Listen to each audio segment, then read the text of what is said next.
Herzlich Welcome to Spiele des Jahres, to the award for the board game of the year.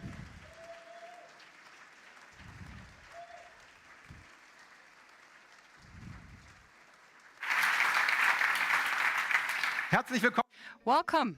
We're here in Berlin. This is the award for Spiel des Jahres 2024. I'm Manuel. Fritsch. Next to me is my wonderful colleague and jury member Maren Hoffmann. The two of us will be guiding you through the agenda tonight here in the room as well as on our live stream, where a lot of people who are all enthused with games will be watching us.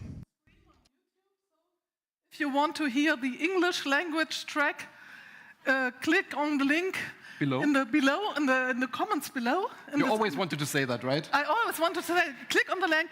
Don't forget to push the notification bell and you know.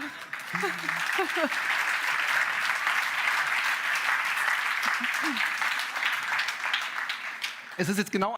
So it's been almost exactly 1 year since we were last on stage together. So what is it we will do tonight? We will, of course, be awarding great games. What we'll be doing, we will be awarding a prize for 3 categories. We have 9 nominees tonight for Kinderspiel of the Year, Kennerspiel of the Year, and Spiel of des Jahres. And it's our focus to be presenting you the authors of these games. You will get to know them. We will ask all 9 of them, all the 9 teams, to come to the stage. Correct. And I would like to say to you that tonight, it's not just going to be about the 9 games we will be presenting. This year, we looked at almost 500 games in the different categories. Out of these, 9 nominees came out and 13 were put on the recommendations list. And those who only made it to the recommendation list are still top of the pops. These are games we love, and that's the reason for us recommending them and giving them this award, which is why, please, give them a big hand for the recommendation list nominees.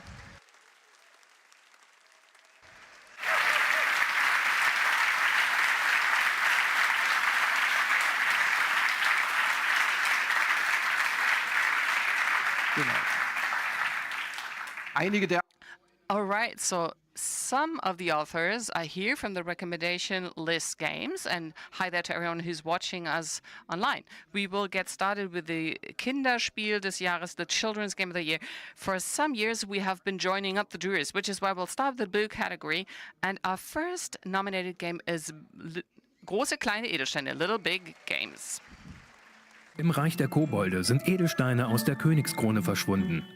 Es ist In the realm of goblins, some gems have disappeared. It's your task to recover them. The gems have different shapes and sizes, and each and every one is unique. Each round, you must simultaneously try to find the matching stones. But even if you're slightly off, you won't go away empty-handed. Only those who watch carefully and really take a look and has a little bit of luck will win the game and get the crown in the end.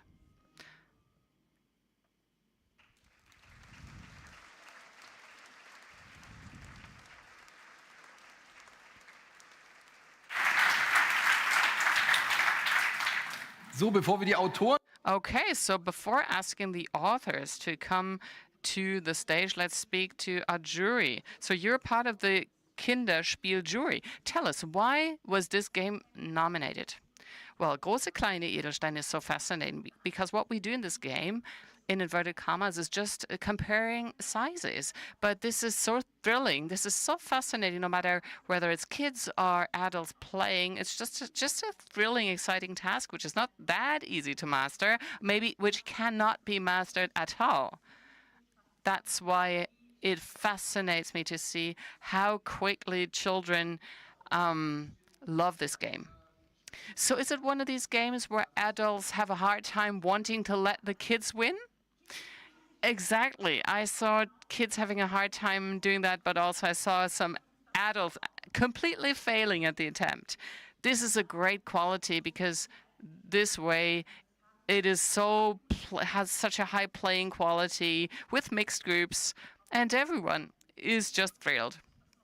So I feel put on the spot. I never was able to win this game. It is so hard, but still such a challenge, trying over and over. Exactly, you're so right, because this is, your own ambiguity. It's so often that I thought I found the perfect gem, and I think I'm just close, but still I'm not taking the right guess. Right, so we are asking Wolfgang Warsch to the stage of Axel Kalhofer Publishers. And Axel Kaltenhofen, I'm sorry, of Schmidt Publishing House.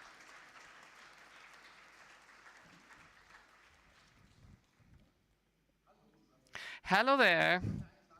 Hi there. So here we have a repeated offender, Wolfgang. That's correct. This is all because of you.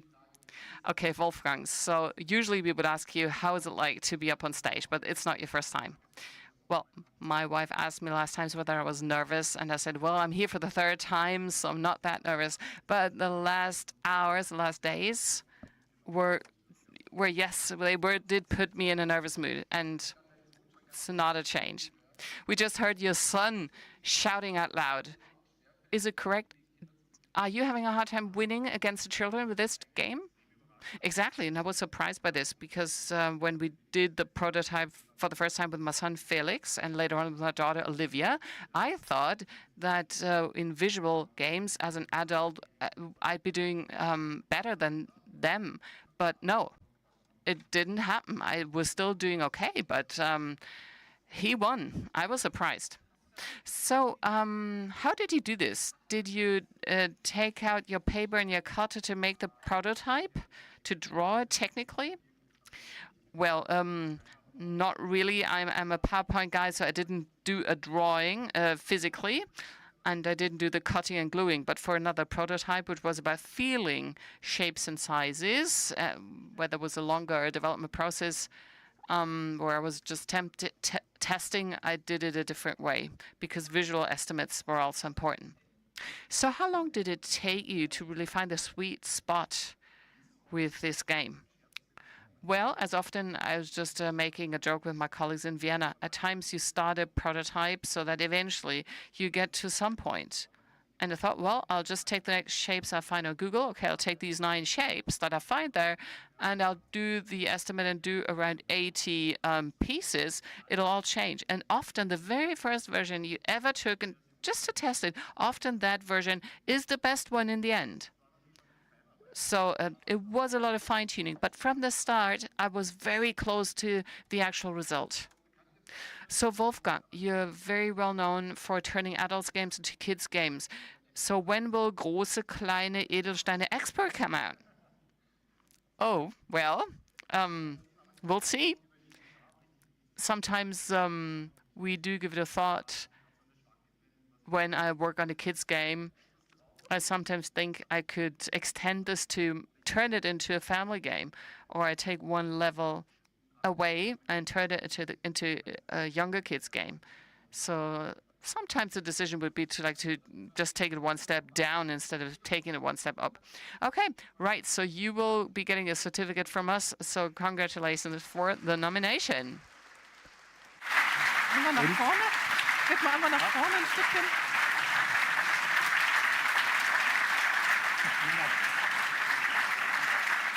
Vielen Dank. Dankeschön. Danke euch. Thank you. Thank you. Right. Our next candidate is the nomination for the Kids Game of the Year. That is, as a matter of fact, and you try to keep me off it. It is really a magic experience. It's the magic keys. Looking out for a chest filled with crystals, you'll be venturing into the enchanted key forest. Only some of the keys along your path can open the chest. So you must decide whether you want to test a key or whether you are going to move on. The further you move on, the greater your reward might be. So it's just with courage and a little bit of luck that you can win this game.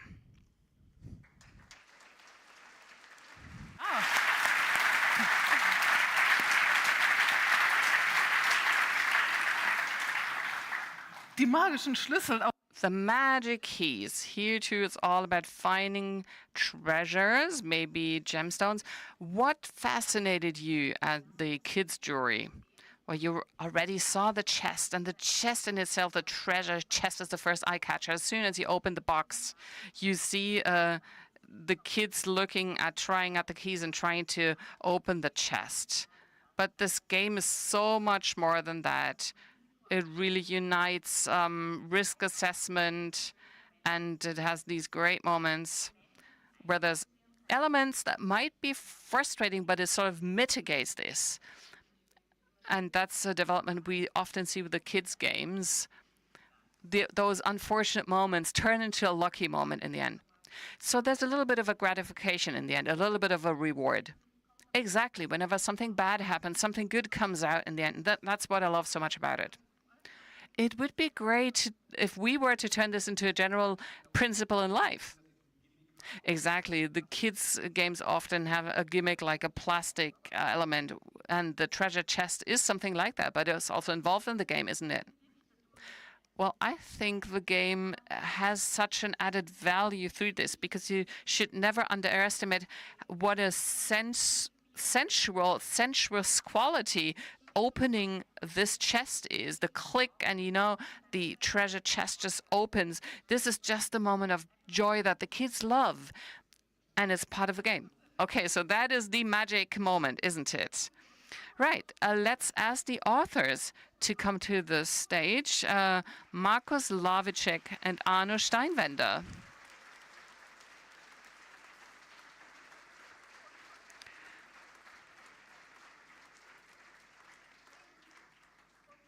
Right, and from the publishers, there's Peter Gygax and Ki J. Lee. Hello. Jetzt wüsste ich. So now I would love to hear from you. How many of these keys and chests did you have to try and throw away until it worked out? Well, it was a couple of hundred. Well, because we were cutting with a laser cutter and using cardboard and, gluing some discs in and finding the magnets. So it was quite experimental. So the kids would just be standing around you and be learning interesting new words when it wouldn't work? Well, you shouldn't be using swear words, of course, especially not on the live stream. But it did make sure we were very emotional. Okay, so the chest was part of the concept from the start, or did you use cards in the prototype phase? Well, actually, Arno came up to me and he said he'd love to do this game with the treasure chest. So we sort of brainstormed, and then it became clear that there had to be many, many keys, and you didn't want people to notice whether they would unlock the chest or not. And then came the chest, and I wanted to try whether it was actually possible. And then we found a great solution after a couple of years. Okay, after a number of years, right. So what was the evolution of the design process? You said in the beginning there was the treasure chest. So that's something you absolutely want. And then you're on your way getting there, aren't you? So how much is the actual result, the actual game, different from the first idea you had? Well, it was sheer madness, because in the course of developing the prototype, and I'm somebody who loves the quick test, and the first prototype was just a sketch on paper, and then Arno just sat down and designed another prototype, which was okay in the end, and not to compare it with the actual result we see now. So how quickly did you start using the 3D printer? Is this something you love, or does this interfere with the development because you focus on the technology? But basically, I'm always bothered as I develop a game that I'm just too perfectionist, because it's far too early that I really want to create such a sophisticated game. It would be better for me to do a sketch on cards, because back then there wasn't any 3D printers, and it was all manual craftsmanship, and the laser cutter wasn't there. Great, so loads of success with the 3D printer, and you too will be getting a certificate for the nomination for the Kinderspiel of this year, 2024.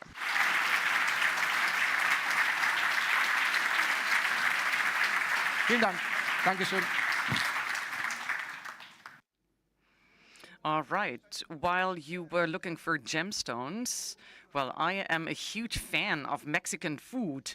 This is why I love the next game. It's called Taco Cat Pizza Junior. I'm getting hungry, to be honest. You want to eat a cat? Yeah, almost. In Taco Kitten Pizza, you try to guess whether you will draw a taco, a cat, or a pizza next. Only if you guess incorrectly, it is the next child's turn. When a candy is revealed, your quick reactions are called for. The first to place their hand on the stack gets the next turn. Only those who are attentive and have a good dose of luck will be the first to get rid of their cards and thus win the game.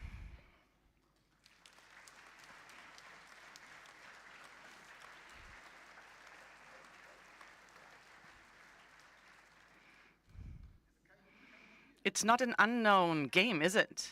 Well, the junior already implies that there was another version beforehand.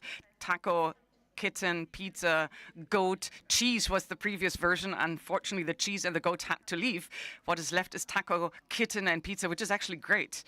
Okay, what motivated you to nominate this game? Taco, Kitten Pizza is a game that can be played as the age of 4. At the same time, it is scalable. You can also play it with 7, 8, 9-year-old kids. It works well, and it's wonderful to see how many emotions can be triggered by an attempt which has been successful. You feel so powerful if you say pizza and you turn the card or you flip the card and it's really a pizza. And if it happens 2 or 3 times, then it is like a party. Nothing can go wrong anymore. Wow, life can be easy. I wish for a taco and there it is. Yeah. Okay, wonderful. So we want to also talk to the authors, of course. So we would now like to ask Dave Campbell, Thierry Donal, and Mathieu Camille from the publisher to join us here on stage.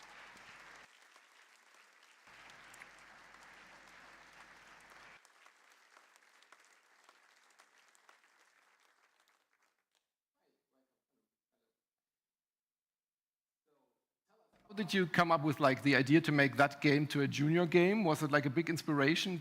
Did you play the grown-up game a lot, or how did it come to this?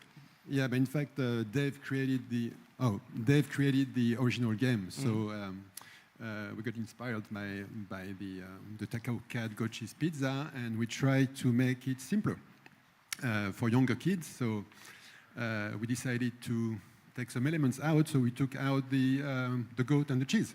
Yeah. And we just... Was it a hard decision to throw them out? Is it like kill your darling? Cheese, yes, I miss the cheese. But it's been a wonderful journey for Taco Cat. Yeah. I remember originally in my basement making the original game, and to see what's developed since then has been a wonderful thing. To bring smiles across the globe has been fantastic. Is it a quite different approach, I guess, to develop a game for kids? Do you have a lot of kids in that age? Don't understand me wrong, but how do you do that? Because it's different to test games like that, right? Sure. But first of all, I'm kind of young at heart, so it helps. And the difficulty with this one is that the original game was kind of simple. So we had to make it simpler. And in game design, especially for kids, the difficulty is to stay very simple. It's kind of hard to make a simple game that works really well. So we developed the basic mechanics, and then after we play test it with a lot of kids, just to refine it and to get to the final game. Yeah, there's a beauty and simplicity and elegance and simplicity, and that's really shines through in this. Yeah. But there's also pain and simplicity when you have to get rid of the cheese. To get rid of the cheese, when you sense the temptation of having your darling still in the game, isn't it? Yes, it is, but it's still wonderful to have Taco Cat and pizza in the game, and people instantly recognize it, and it's a wonderful thing, and so. Yes. Is there like an international shift in kids of the age of 4 recognizing tacos? Yes, I believe so. I think it's very vibrant. It's something that everybody loves, and people are drawn to it. So you see those things, Taco Cat and pizza, and you're like, oh, what is this? It sparks interest. No matter where I'm at or what's happening, people do love it. And what inspiration do you pull out of like developing or like seeing a kids game develop? Because it's, in my opinion, it's always like better to reduce and to keep it more simple in games. That's what I believe, and I believe it's wonderful because you can bring more people to the table, more people can play, and to see the kids light up and have fun, and families play together. You can draw people from all generations together to play a game, and those are wonderful memories for people. At which part in the development process do the kids come in? Early. Early? Yeah, at least Very early. whenever I'm developing a game, especially with Taco Cat, you bring people in early, you bring kids in early, so you can get some of that delight and action, and watch people play it. It's very important. Yeah, we go to schools. We go to schools and we play with children and teachers and just see their reaction. And once they start to enjoy it and want to play again and again and again, then that's when we know that we have it. All right. Thank you, guys. Congratulations for the nomination. Of course, you get our certificate.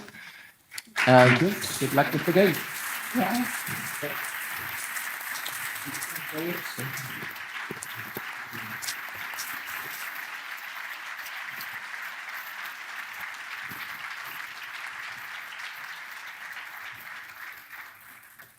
Maren, du hast ja die Maren, you talked about the recommendation list already, so let's shed some light on it before we then announce which of the 3 games will get the Kinderspielpreis award.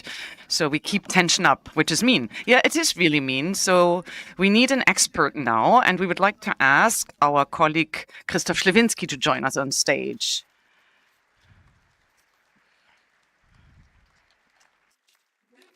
Welcome.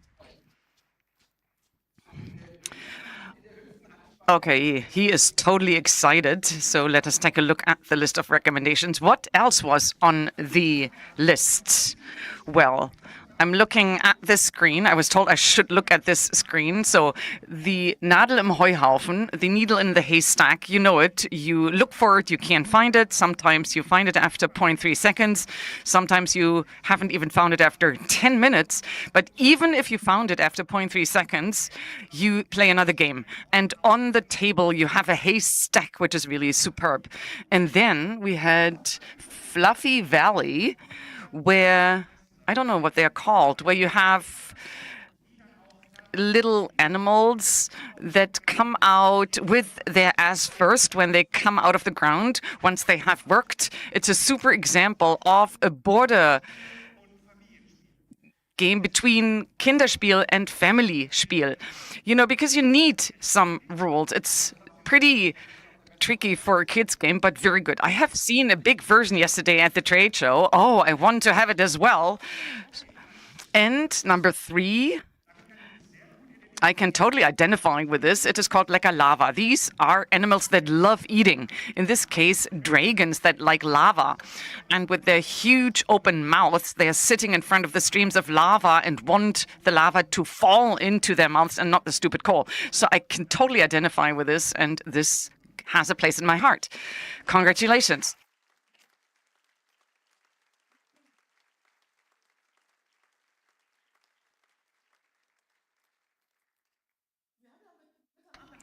Well, we talked how you test with kids and what you do, and I think you told us that you sometimes work with kids who don't know how to hold a die, how to hold cards in their hands. Is this true? Yeah, it could be.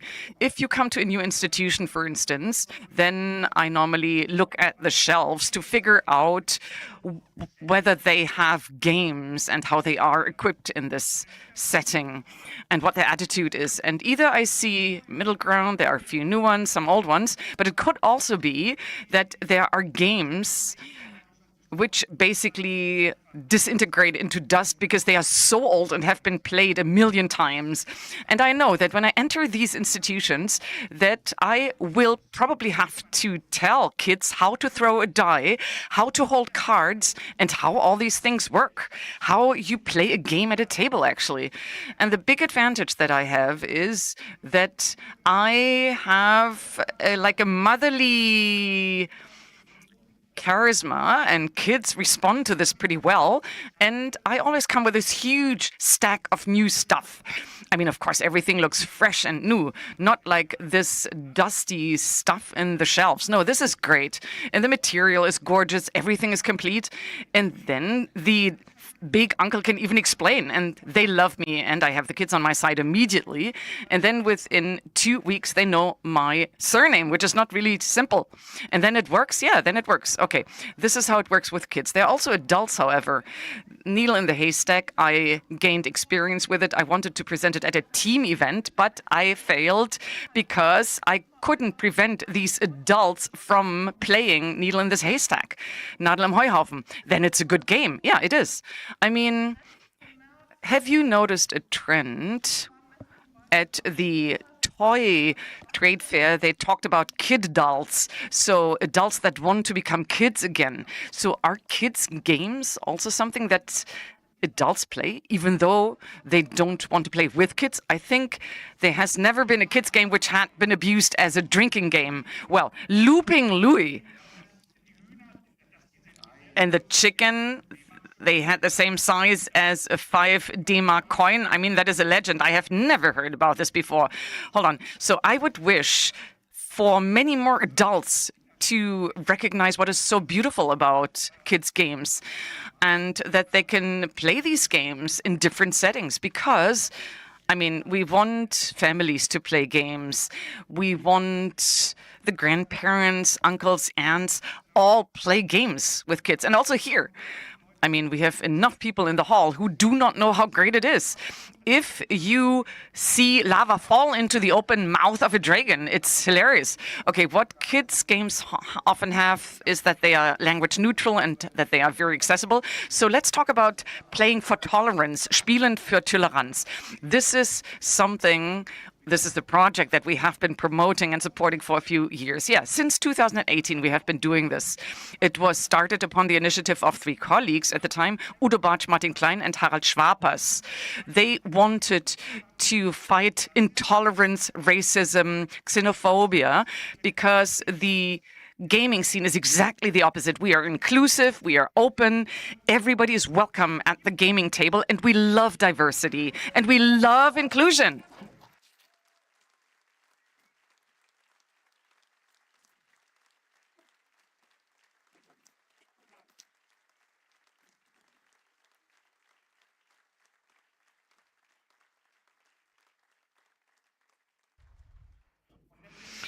Having said that, it's so nice, you know, you sitting here, you have an inner child, I'm sure, and it's not mature, it's immature, which is great. Otherwise, we wouldn't love our hobby that much. And this is why we get along so well, because at the end of the day, we all want the same.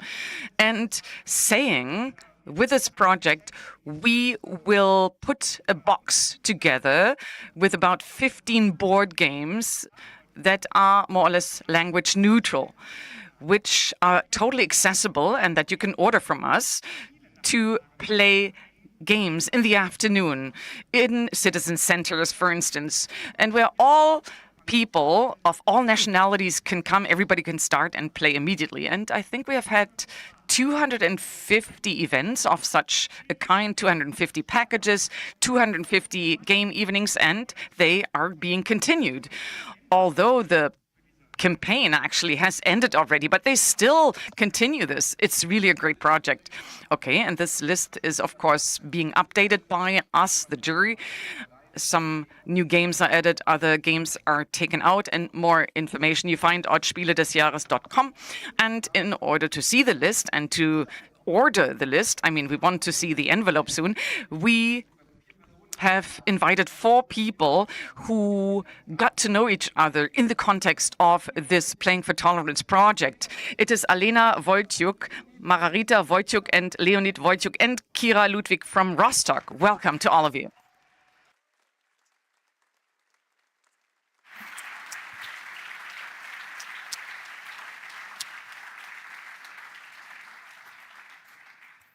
Hallo, herzlich willkommen. Hallo.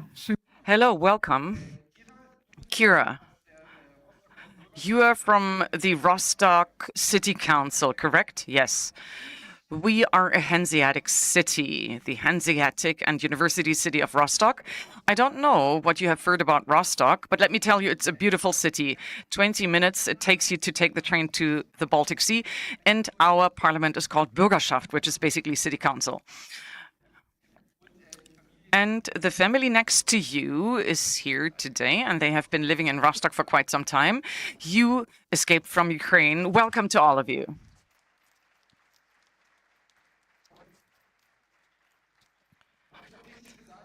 And you got to know each other in the context of this project, right? Well, yeah. I mean, I am part of the parliament. I'm a very active member. And there was a point where we thought that integration doesn't happen automatically. So there was this this was our one driving force. It doesn't happen automatically. We said often the camps where refugees live are kind of remote in remote areas, and it doesn't happen automatically. This is why we launched this. And the second reason why we applied for this game package is that if you escape from Ukraine or other countries, then you don't want to be asked 100 times how well your German has developed and whether you have already integrated it. You just want to sit at a table and be yourself.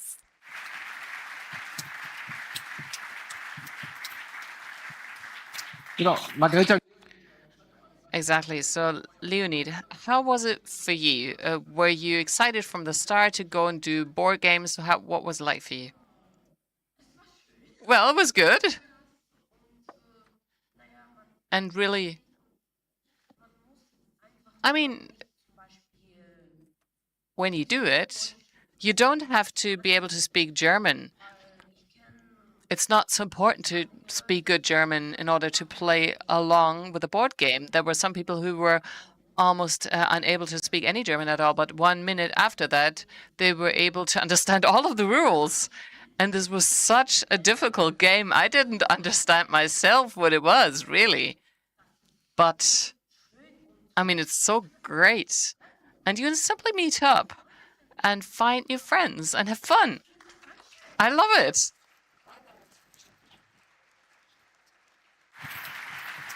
Jetzt hatten wir ja War das über Wonderful. So was this a project for all ages? Did you meet up with people of all ages?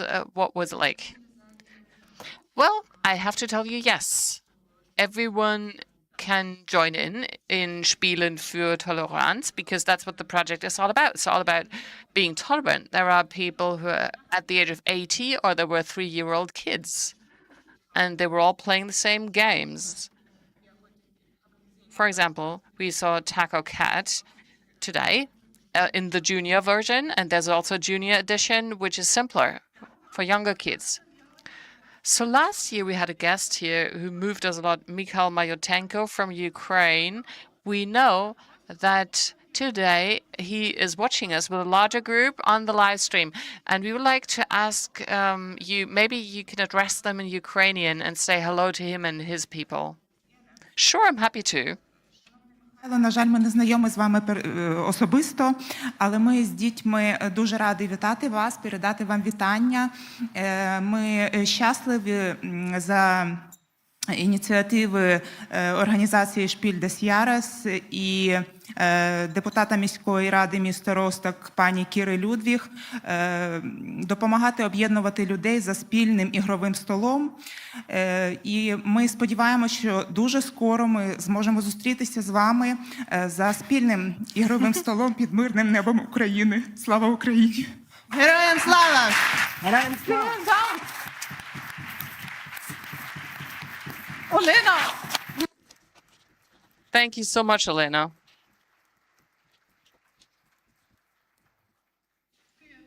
Thank you so much. We know that this means a lot to Michael. Maybe you can summarize in German what you just said. Well, yes, I said that we're very happy to be able to support this organization, Spiel des Jahres, and Miss Kira Ludwig, who also supported this event, supported people to join and play board games at one same table. And we very much hope that everyone will be able to sit down together at one game table with Mikhail very soon. And then we're wishing all the best to Ukraine.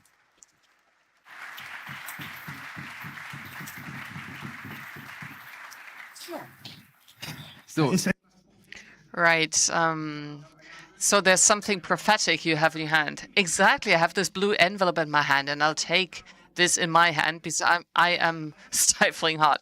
So I need to tell you, you've got the best hat game of the day. I think there's only one person more who can join in with a hat game tonight. Apart from that, you are really number one. with your hat. And as long as you don't open this envelope, this event cannot go on. So I pass you the envelope and I tell you the Kinderspiel of the year 2024 is, and this is not your heart beating, it's Magic Keys.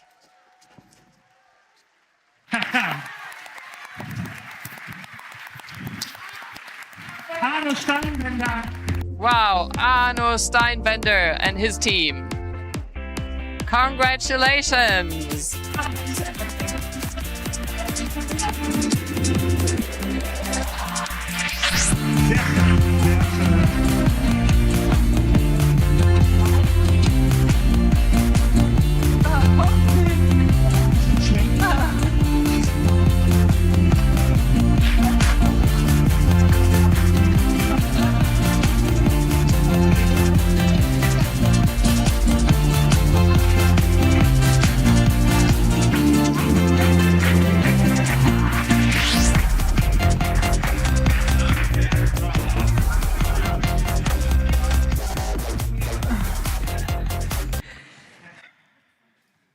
So, kommt gerne. Okay, so please join us on stage. Come forward, please. So now, the stage is all yours for this magic moment, and the treasure chest opens. Wow, we're overwhelmed. Thank you so much. There are so many people we would love to say thank you to in this moment. KJD saw the potential in this game from the start and loved this game just as much as we did. The collaboration was so great, so fun. And then also thanks to everyone testing the game with us at the game table, especially Anita. Thank you.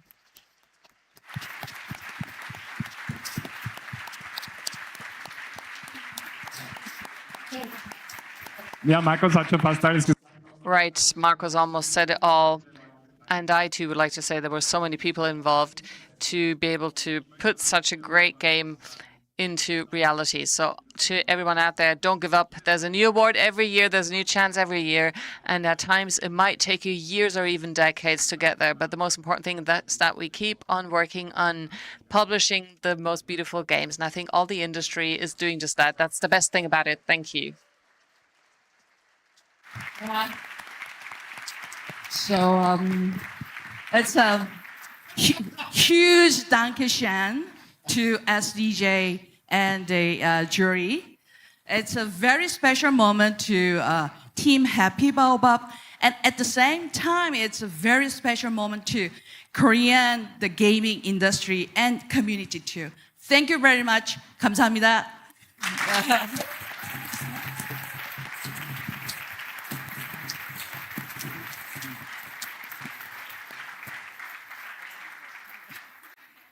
Ja, wir wollen auch. Wow. Well, us too, we would like to say thank you to the jury. Most of all, thanks to the authors. Thanks for this Magic Keys experience, which we also had. KJ, Anita, thank you. Thank you for presenting this game to me during the pandemic. And we loved it from the start. Thanks, Peter. Thanks, Peter, on behalf of the Game Factory team. It's the first time for us also. We're very excited to see where this journey with the Magic Keys and so many more games will take us. And we'd like to say thank you so much more. Thanks once more.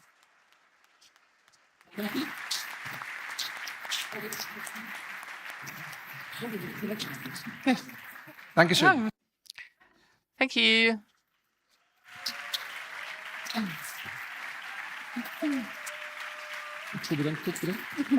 Rutschst du wieder ein Stück? Ja, selbstverständlich.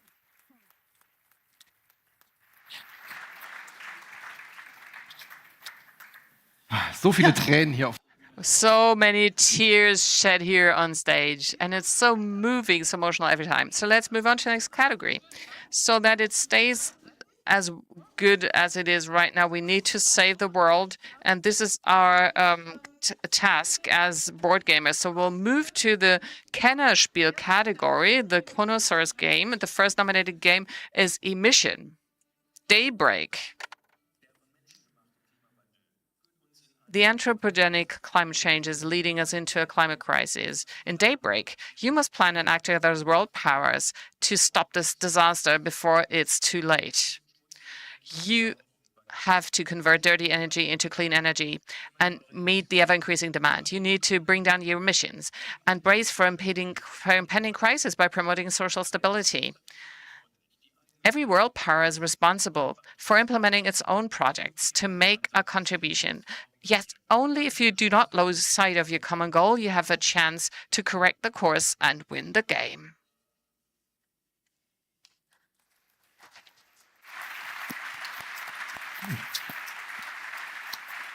Ja, dann geht's mehr.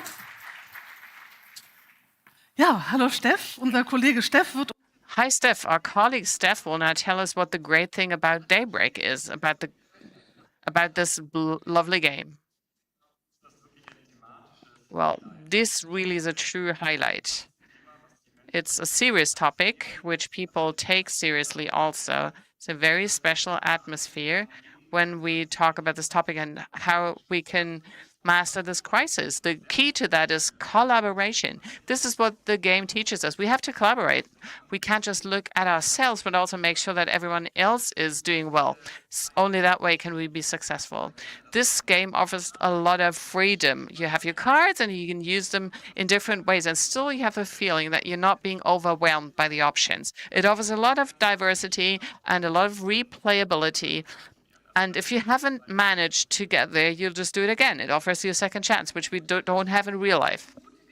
So it's a courageous decision to launch a game with such a serious topic. In the last century, we often heard this reproach to the gaming industry to be doing escapism and just moving into fantasy worlds, escaping to animal worlds or to outer space. So this is real life, isn't it? I mean, won't some people be put off? Well, of course, you need to talk about it and explain what the game is all about.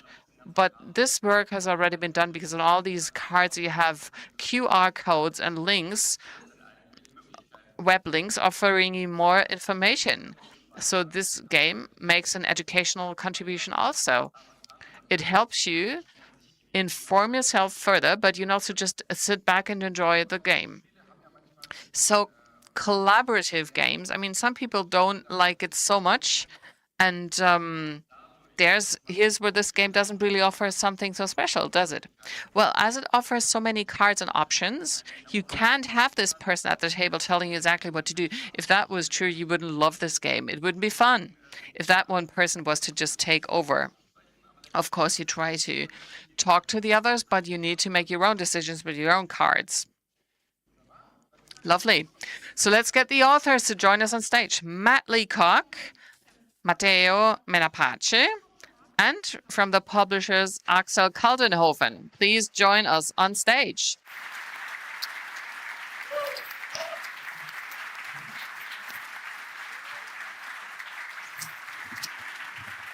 Hi, guys. Hi. Hi, good to have you here. Glad to be here. Glad to be here too. Well, this is not a game, this is serious, isn't it? It can be both things. Yeah. Can it be fun to end global warming? That was the challenge, right? When we started, the brief we had was it had to be fun first, because people wouldn't play or pay attention otherwise. So we tried to make a good game and then have a message as well. But it can be fun, but it's not a game that helps you escape like the seriousness of the situation you were in, right? So it's always going to be like discussions about that. So did you recognize or did you meet in your test groups that people react like differently on that topic? Well, I think what I would say is that when you disappear into play, time evaporates, right? You get into it. And so, yeah, while the discussion was very important, and every time you look at a card, you see a solution or a problem, right? You're still engaged, and as you are playing, you begin to internalize what's going on. And importantly for us, you got to see some hope out of that. Did you get some like backlash from communities that aren't believing in climate change and stuff like that? Is that have you been like getting connected with those people? Backlash. I think I Not at all, got one nothing? one email. One email. One email. One email. But you are on the internet, right? Yeah, on the internet. Yeah. Just yeah, asking. Yeah, I put that in my memorabilia folder because I'm like, yeah. What was your biggest challenge in developing Emission? Finding the name. Well, I would say that it was trying to find that balance between a game that is realistic, but as Matt says, one that is fun first, because otherwise, who would care to play it? Yeah. And it was quite a long process, trying to, perhaps starting from modeling the science and modeling the solutions of climate change, and then slowly getting to something that people are engaging with and really have this cooperative experience. Did you get more frustrated during the research, like regarding our current situation, or did you get like more and more hope that the humanity is like able to solve this problem? Well, a bit of both. A bit of both. I Okay. think, I think hope is really important. You can't do anything without hope.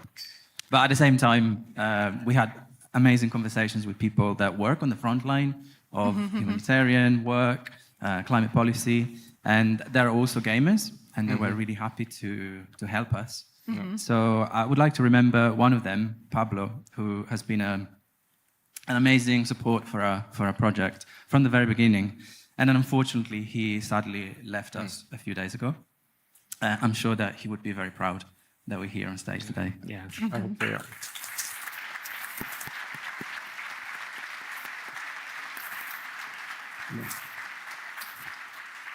I have to ask one more question for our international viewers. Dear international viewers, this is the game Daybreak. Maybe you don't recognize it because it's Emission or Emission in Germany. We call it Emission because of the wordplay. How did that come up? Is that like from the German publisher? Yeah, I think it was a better fit. In Daybreak, we think of like breaking of a new dawn, and Emission, like good Germans, good wordplay. We saw that and thought that was amazing as well. You said it officially. Germans are funny. You heard it here first. I take that. I take that. Right. Just for the record, yeah. Congratulations on the nomination. Thank you. Yeah.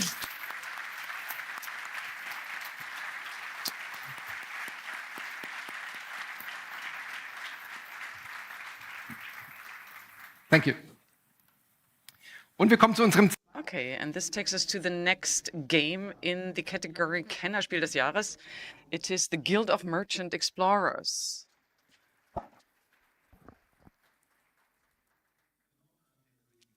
On behalf of the Queen, you travel through the kingdom of Tigumi.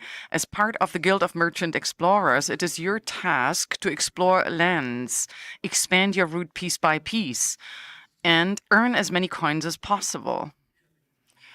You establish trade routes, you find treasures and ruins, you discover exploration towers and fulfill missions.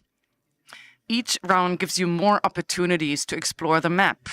The person who has earned the most coins by the end of the game wins.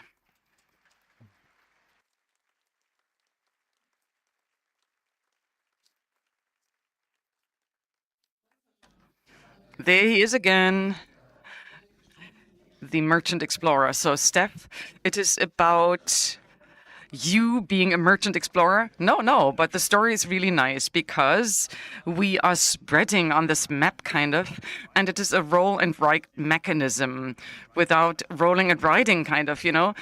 Instead of throwing the dice, you flip cards, and instead of crossing or ticking a box, you place cards.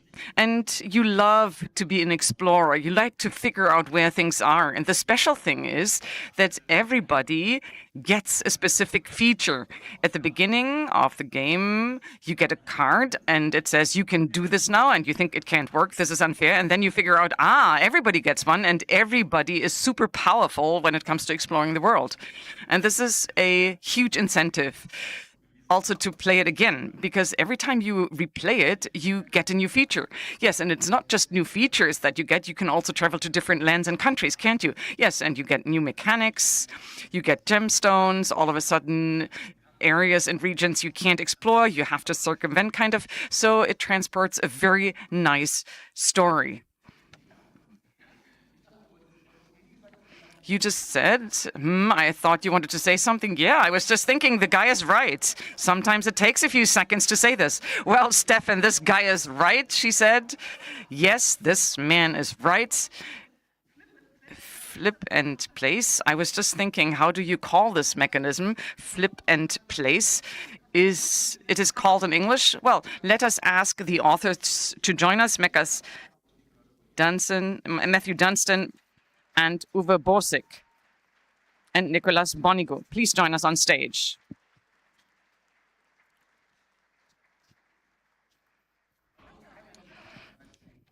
Brett J. Gilbert is not here with us today, but you designed this game with him together, right? Yes, he's still alive. Don't worry. Yeah. You know, but I've worked with Brett for many years, almost 10 years now, and it's always a pleasure working with other people on games. It's one of the main reasons I enjoy it. Can you tell us a little bit, because the game is quite old for you? It's been a new release this year in Germany. How was like the nomination? Like, did you even remember this game? Well,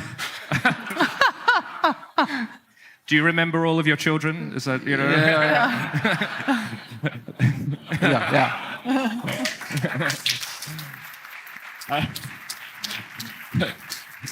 No, sorry. Actually, it's strange because I live in Australia, so the announcement, I think, is something like 2 a.m. in Australia. And I tried to be cool and go like, oh, I can just go to sleep and wake up. But no, I stayed up, watched the live stream. And yeah, it was a very bizarre experience. I might have been sleep deprived. But to hear this game, which, I think the game industry moves quite quickly. And, games have a bit of time in the sun and then they move on. So this was sort of like a new chance, a second chance for the game, which was really nice. Yeah, it's often like that the German nominations surprise internationally. A very nice surprise. Yeah. Tell us a little bit about the development from the game. How did you come up with the theme and the topic? I think it's sort of on the box. We liked exploring. I mean, I think there is something inherently when you present players with a map. And you say, well, you just want to go to the edges of the map. And it's that tension of what you could do. And I think in the game has a really nice building. You play in 4 eras. And in the first era, maybe you explore the first island if you're lucky. And then by the end, you're sort of wrapping around the world. And I think we were able to keep that throughout the whole development of the game. And actually, it was reasonably quick, I would say. I was looking back in old prototypes. And I think it was almost by luck that we also came up with these powerful cards, which make the players feel powerful, which is also a really fun thing. It has a very special appearance regarding colors, regarding style. It's more like old school, perhaps a bit. How important is that for you? How important is the artwork for the function of a game? I mean, it's extremely important. We also play with our eyes as we eat with our eyes, I guess. And Brett and I really agreed. It's not for every game like this, but we knew for this game we wanted the look that we're actually able to achieve. Gerald Landsman did an amazing job illustrating this game and is a sort of cartographer. And I think we wanted that. You wanted that feeling just like players or explorers. Give them the tools that the explorers would have. And they've, with AEG, has created this beautiful world to explore, and it's just very evocative. I think it's a bit divisive. People think maybe it's a little beige, but I liked something that is specifically what it's supposed to be. It has a vision, and it has its place. But it is unique in that way, right? Yeah. I mean, except for all the old maps out there. But in the board game area. Yes. Yeah, I think that it was very important also for this game because we were deconstructing roll and write. So we needed a very graphical representation of the end right on the map itself. So going to all that detail, that beige or aged look of you're an explorer, you're going out with your crinkled maps that you have found in chess or all of that. That was very, very important for us. So what is the official name of this mechanism? Is it flip and place, or how do you call it? I haven't got. Have you got one, Nicholas? No, I don't have one, but I think So now is the if time. we do win, Come we're up going to with some- copyright it. Well, it's not going to happen on the live stream, right? Quick, somebody. No. Yeah. No. Yeah. So I don't know. Yeah. Yeah. I think this game is quite nice because I'm getting the aged look as well now, so I'm quite happy about the graphics. Congratulations for the nomination. Thank you very much. And good luck.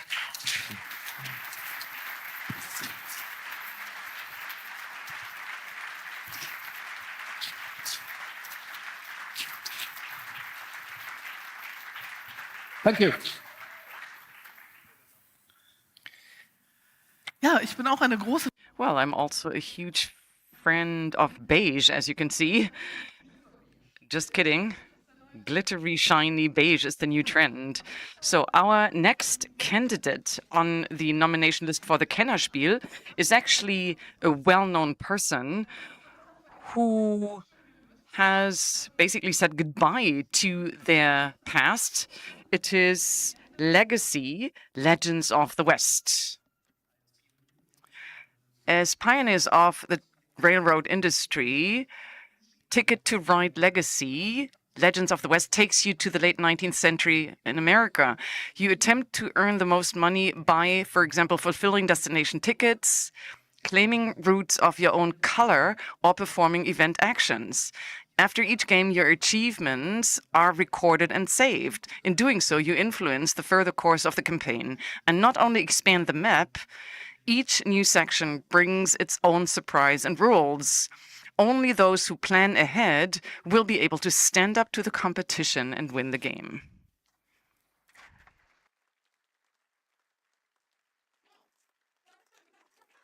There he is again. Our expert for everything is back, Steph.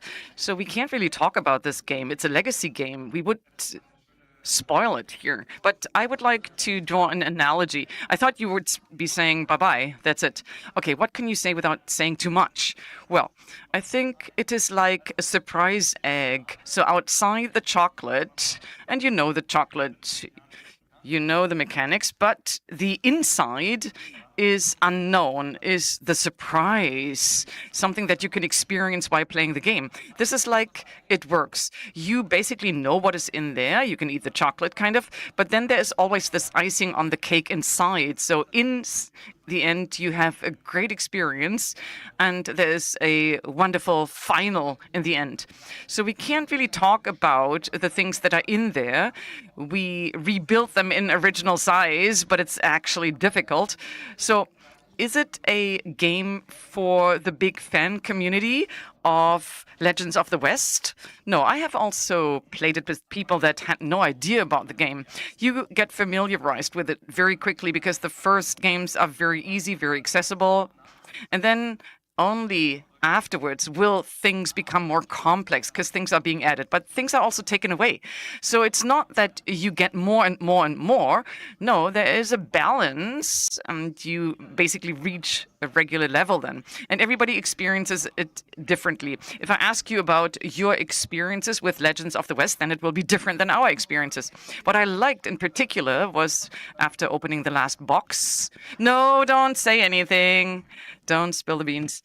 Okay, whatever. Now, let us ask Matt Leacock to join us on stage. We have 3 authors. Rob Davio and Alan Moon can't be here today, but Matt Leacock and Adrien Martineau from Days of Wonder. Please join us on stage.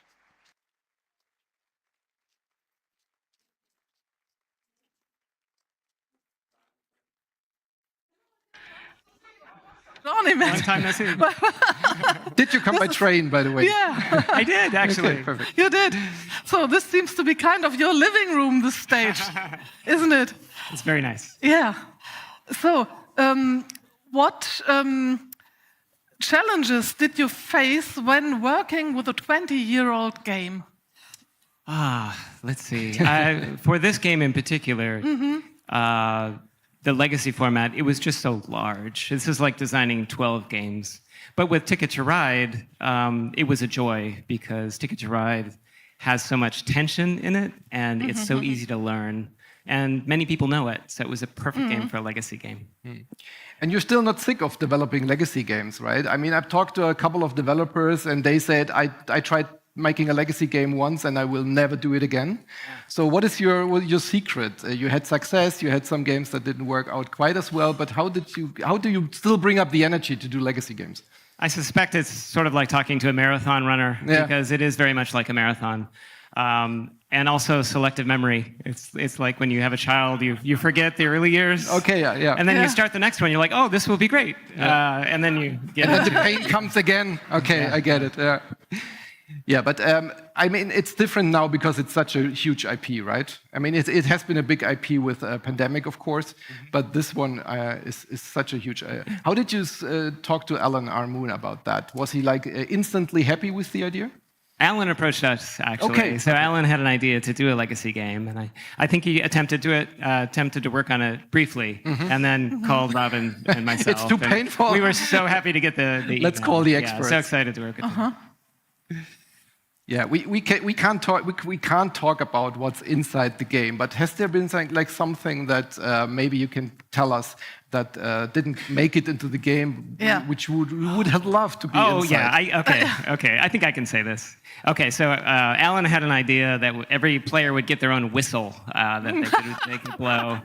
And this was during COVID, and we thought, man, maybe this isn't a good idea. So, Great. Yeah. Thank you so much for congratulations for the thank nomination. you. Congratulations. Oder wolltest du noch was fragen? Wolltest du noch was fragen? Nee.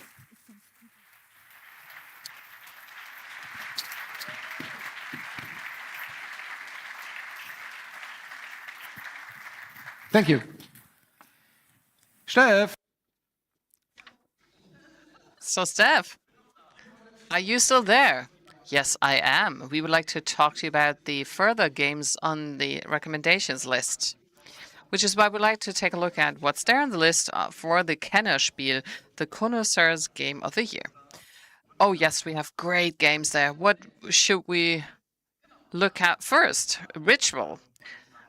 Right. Okay, so we want to do a ritual together, but we can't this on our own.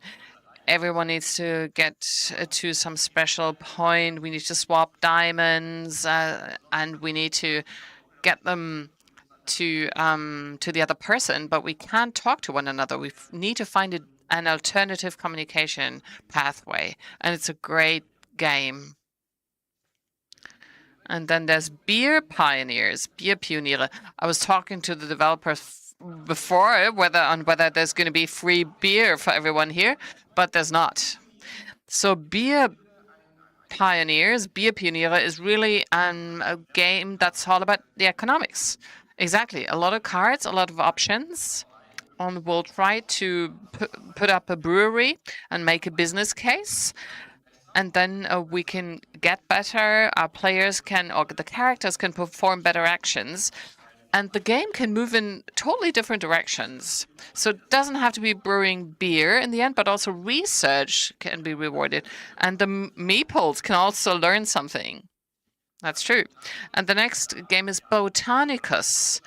It's all about designing a botanic garden. The visitors come in and they have a number of requests. And then we plant our garden there.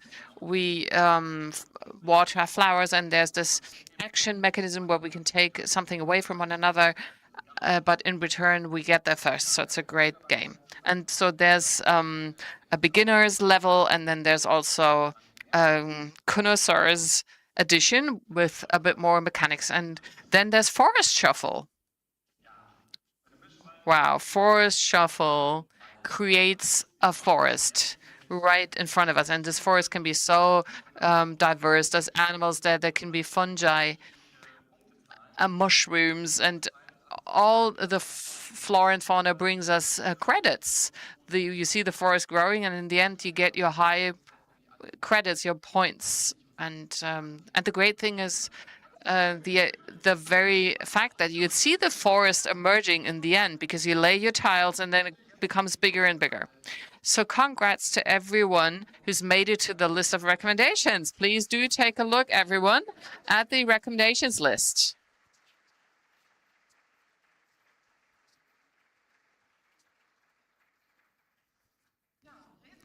Great. So now let's speak to Harald Sharpers about the Kennerspiel of the year, and let's speak about the history of the Kennerspiel of the year. It's been 45 years. It's time for a midlife crisis, isn't it? Yes, that's what we thought.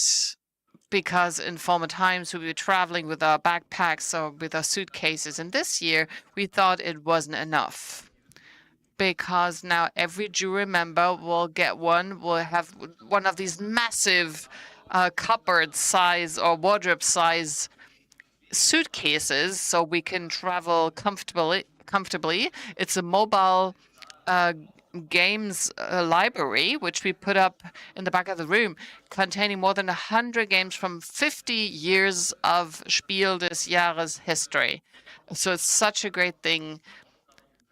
I don't know whether you can take it on board a train or on board a plane or how you can exactly travel with it. It travels on wheels in any event.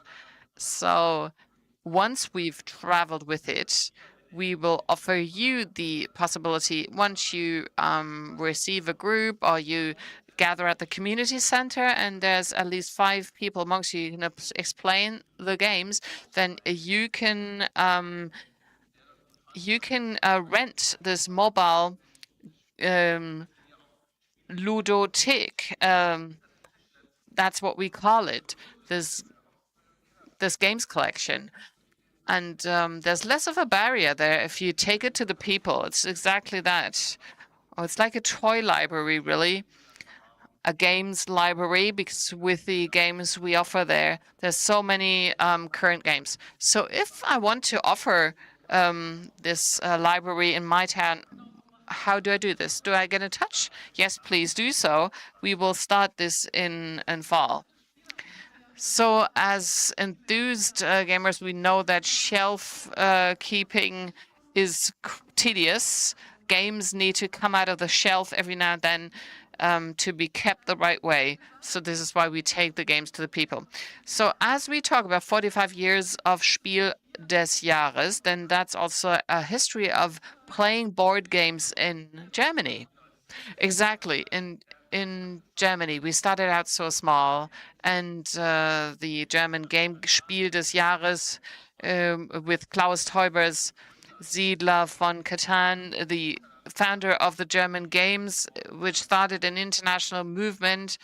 So in the beginning, we started with the German authors, and then we became more international.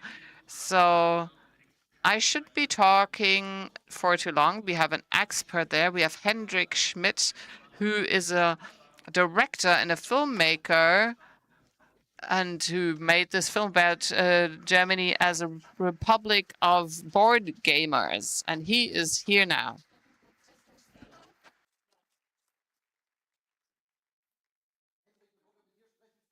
So Henrik, before we talk to you, let's show a little extract from your film.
Hendrik, we invited you because you have this external perspective on board games in Germany through the film you made, and you travel the world to look at this outside perspective, what's your impression? Is it still the German board game?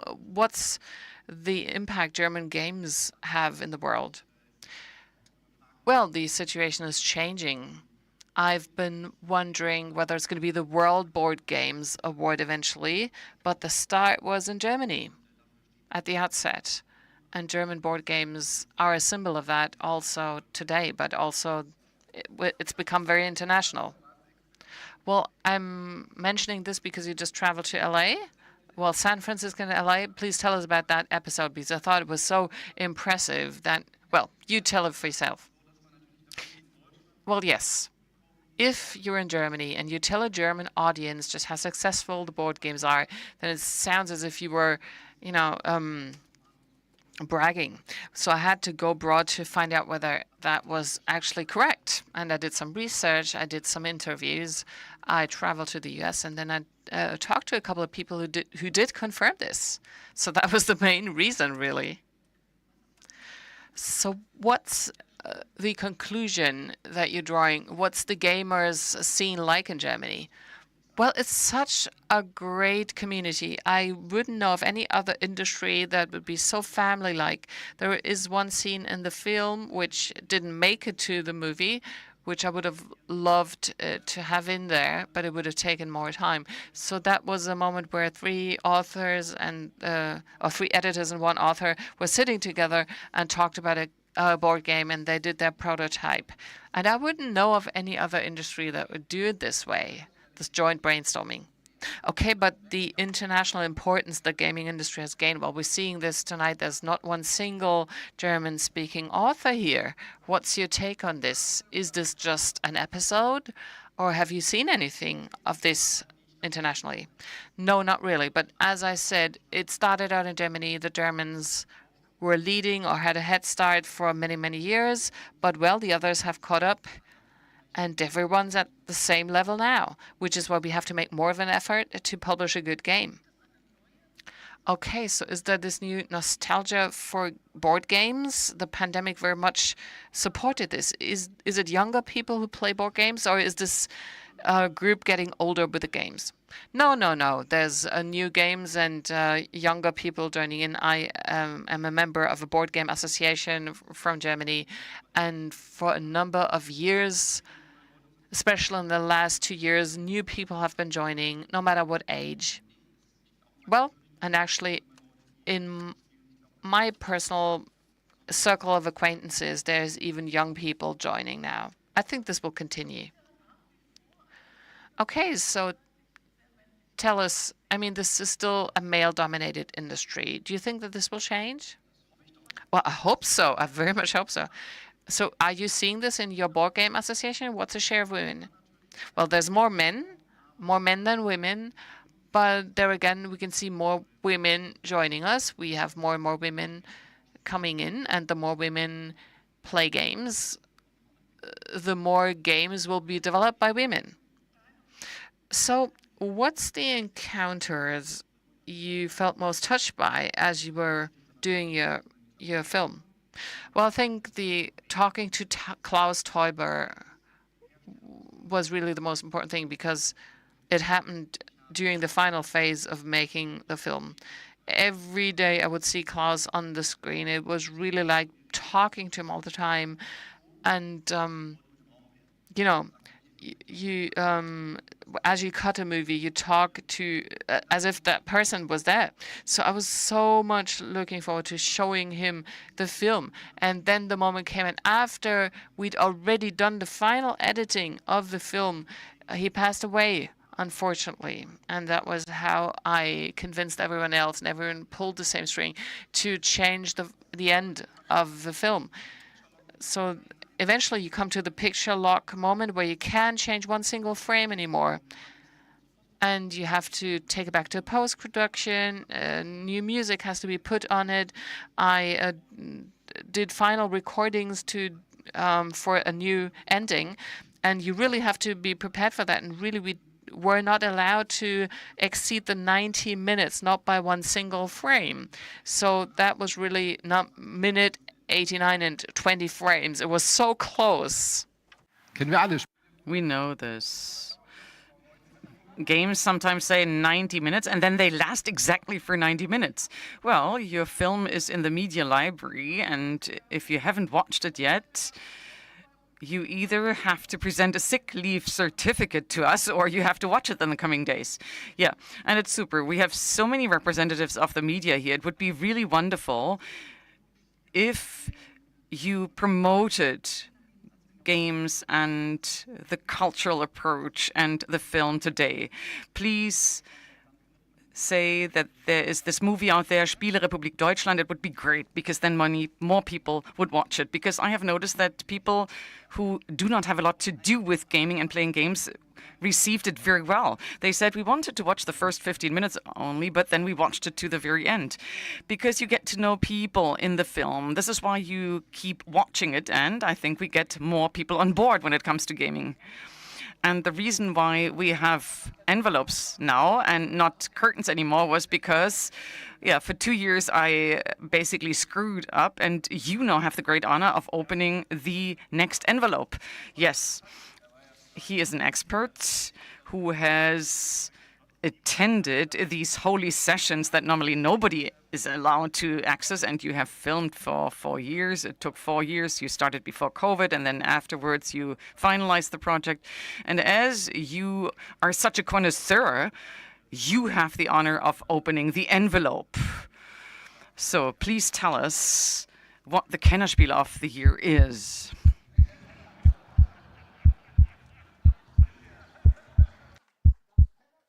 The Kennerspiel of the year 2024 is Daybreak.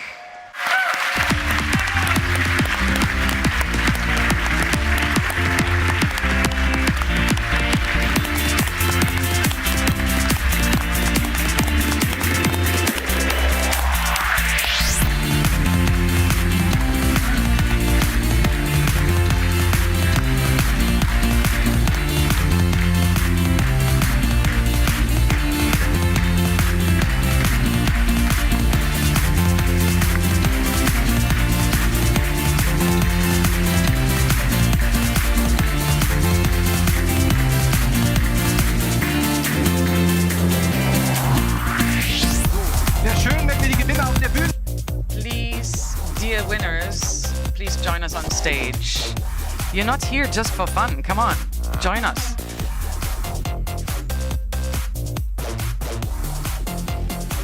Congratulations, Mets. Well, this has been an incredible journey. I don't know how long ago we started, 3.5, 4 years ago? Yeah, more than 4 years ago. Yeah. A lot of ups and downs. It was a pretty dark journey at the very beginning. You read any climate book, and it's kind of dark at the beginning. But we pushed our way through, and we found, not only did we find a game, we found a lot of hope along the way. So I just want to shout out to my wife, Donna, for all the support, to all of our play testers. I really want to also thank CMYK for the amazing design, the product design, and for our partners, Schmidt-Spiele. Also, really heartfelt thanks to all of our advisors. We started reading books on climate, and then we contacted the authors, and then we learned that many of the authors of these books that we researched were gamers. And we sent the games and got playtest feedback. And just such enthusiasm from these folks, and it just energized us and kept us going across the way. So a big thank you to them.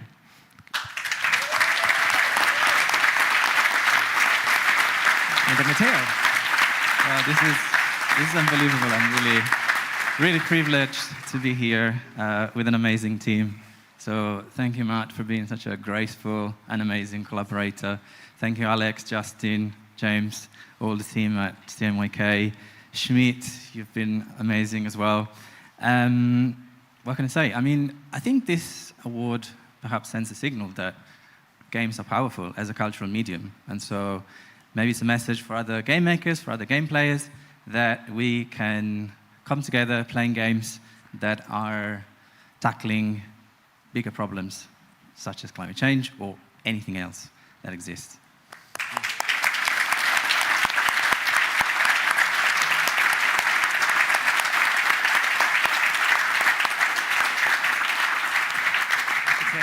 A big thank you to Matteo as well. I couldn't have done it without you, buddy. It's amazing. Thank you. I'm the only one with mic, I guess. I want to thank the whole team here, mostly the designers, but also you did a great job with the artwork, with all the research, the QR codes. That's not only on you, that's a lot of work from you guys. And I hope that everybody feels what we felt in the first game. We were really thinking, that's maybe not a Schmidt game. It's quite complex and on, but we really felt, wow, this changed your minds, or this gives you really a good view of the things, how it is in the world, how bad sometimes, and but it also gives you the hope which you wanted to give us, and I hope really everybody will feel it. And whoever haven't played it, please try it and change the world. Thank you.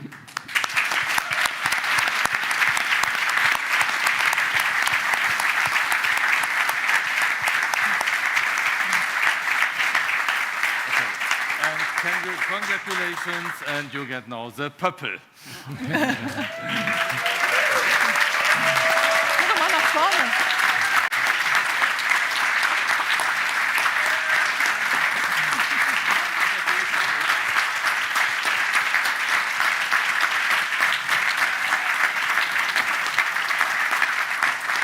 Thank you.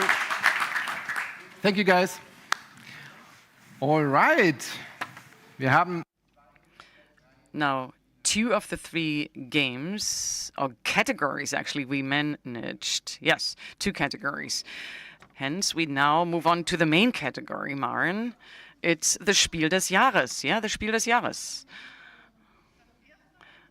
The first of the 3 nominated games is In the Footsteps of Darwin.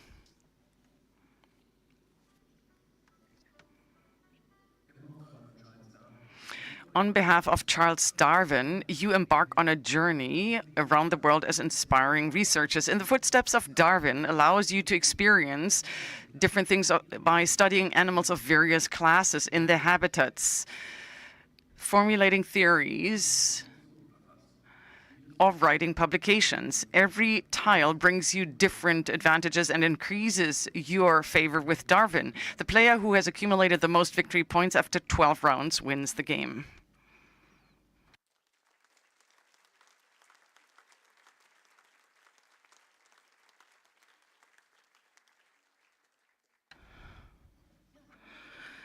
Okay, here is Michaela, our juror back. The young Darwin was an explorer, but we are more explorative here, aren't we? Yes, correct. You can see that this is a wonderfully designed game. Look at the optical design and the wonderful gaming material. Very inviting. Plus, the topic has been implemented very well. It's just fun to sail with the Beagle and to collect the different tiles and to make as many points as possible by placing them on the board.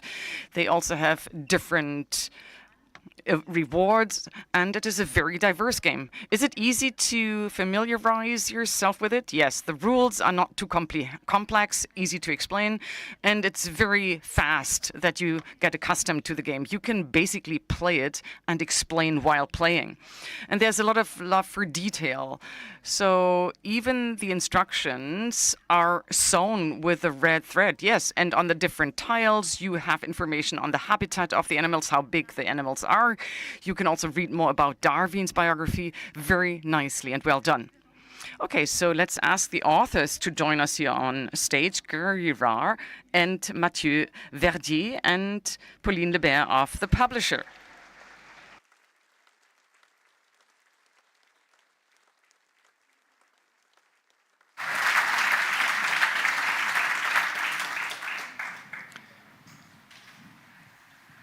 Hi, all.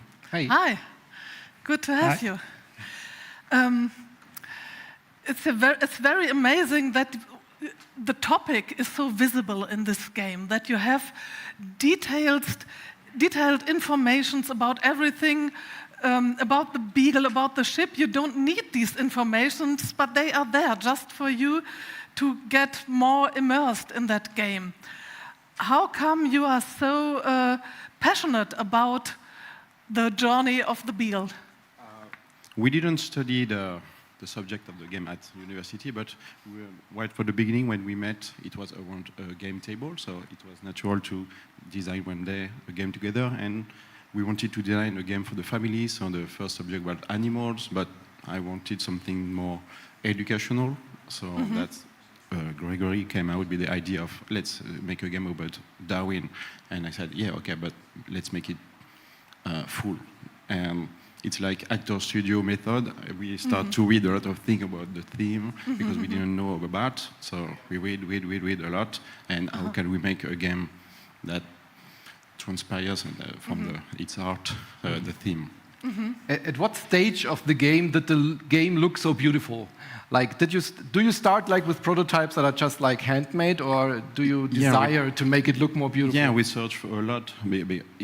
It's a question because I also work for the publisher, so it's like it was kind of a global vision of the game. So we started right from the beginning to make the prototype as beautiful as we can to see how it works with the playtesters, how they can be deeply in the theme right from the beginning. So of course, all the artists make them back in the game way much better than my prototype. The details and the rules are amazing. It looks like you are both great Darwin experts. Did you get deep into his books? Did you get deep into this topic? Or did you delegate this? No, I did because it was my part for the publishing process. So it's not, we consider it not especially the designer's job, maybe a few, but if you want to go so deep in the detail, I had to watch a lot of documentaries and read books. If you're traveling now, do you look at animals you see on the journey differently? Yes, I thought for the anecdote, my son he's 2 years old, he loves the Legos, and especially Legos animals. So, and there is a huge map, so we place everywhere, so it's like playing your game with Legos, actually. What was the most fun part in developing this game? Was it the choice of the animals? Yes, do you want to answer and we translate? Est-ce que du jeu c'était de trouver les animaux? No.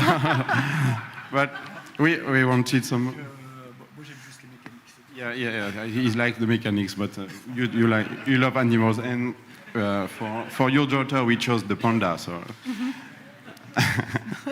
It was a fun part, actually. Okay, so what's your favorite animal in the game? The one, the butterfly. It's from the American, the monarch. It's the most beautiful to me. And it's coincidence that's like in the same year there's like another Darwin game which is like on the other spectrum of the complexity. Yeah, it's the even bit bigger coincidence is we are gonna publish the game by one of the designers. So sometimes we text and yes, I am the best Darwin designer. No, I am. And Nestor says no, I am. And we got nominated both as Darwin. So that was my question. If you like talked to these guys and it was a coincidence, or did you like talk? Yeah, it was totally coincidence. We knew each other after, actually. Okay. Congratulations for the nomination, then. Thank you.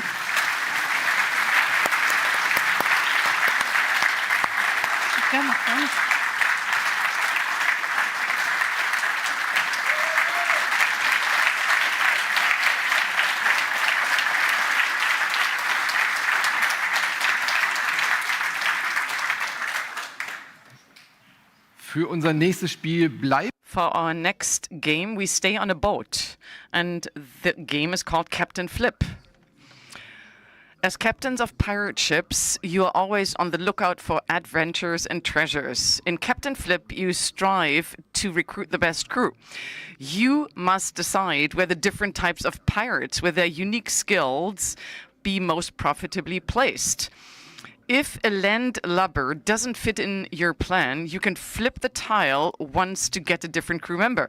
The 4 different game boards present you with various challenges.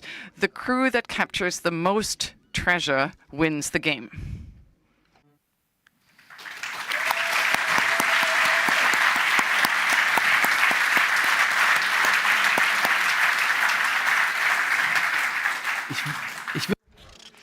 Now I would like to say thank you to the great videos. Thank you to the former C team. You produced wonderful videos. Thank you so much for your work and efforts. Now you have to decide, who of us will you pick? One is going to turn. Oh gosh, now I have to think, depending on which tile you are. Captain Flip has this interesting mechanism. When it is my turn, I have to draw a tile and I have to decide whether I flip the tile so that you can see it or not. And this is great. Everybody at the table is involved and gets totally enthused in terms of what is happening with the other players. They're different characters with different effects. You can also have chain rounds or draws, but you should not challenge your luck too much, because otherwise you might not participate in the end valuation. It's a very nice game, and then you just try again. Yes, with a wonderful self-ironic pirate style. Wonderfully colorful characters, and not just the male team, also the female teams. Yeah, there's also the Cannonball woman, etc. Okay, let's get the authors on board, on stage. Okay, Paolo Mori, Remo Consadori, and Antoine Boza and Thomas Provost from the publishers. Welcome on stage.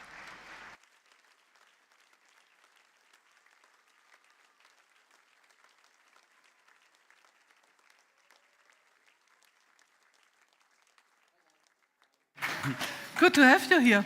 How did you put your team together? Is there any coincidence with the mechanism of Captain Flip?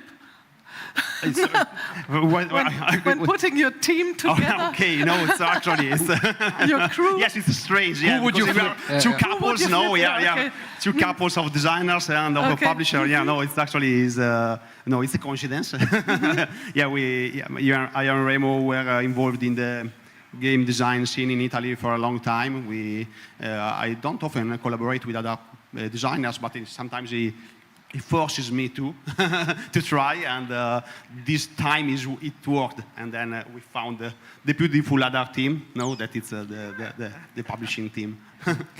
The interesting thing with this game is that after the first play, you think, oh, that could be like, why are we pulling like things out of a bag that could be cards, and I could just throw them away. But then you realize, oh no, they influence each other. So was that the key element to developing this game, or how did it come to this point in the developing process? Actually, the story is a bit strange, because when you play the game and from a game design-wise point of view, you think that the flip part comes first. And actually, it's the core of the game, but we were just designing the usual boring game with characters, abilities, and placement requirements, and so on. And then we came up with the flip element. Okay, and this flipped the game actually. It made everything fit together and work, keeping there is choice, there is risk. It kept other players involved. So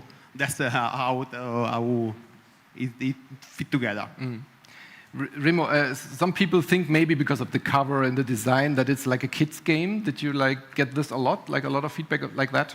Yes, some of my friends tell me this point, but actually is really good also for a family and for a wide range of public. Mm.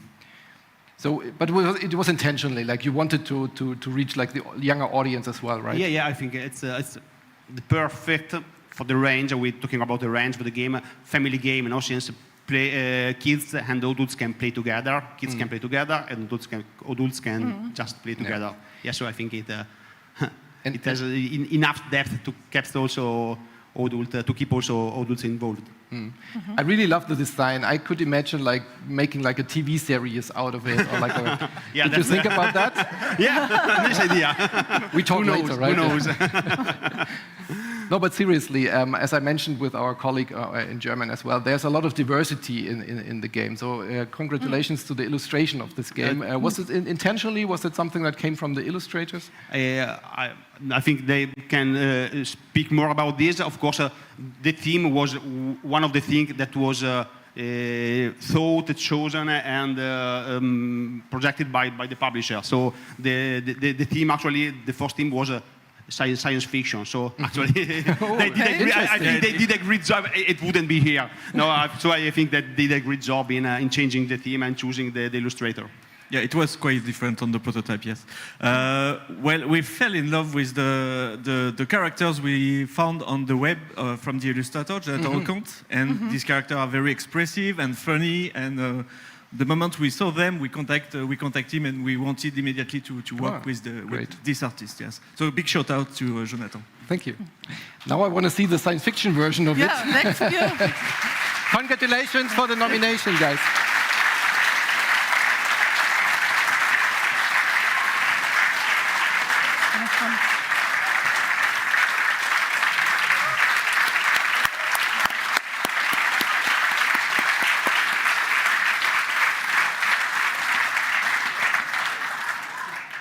Thank you.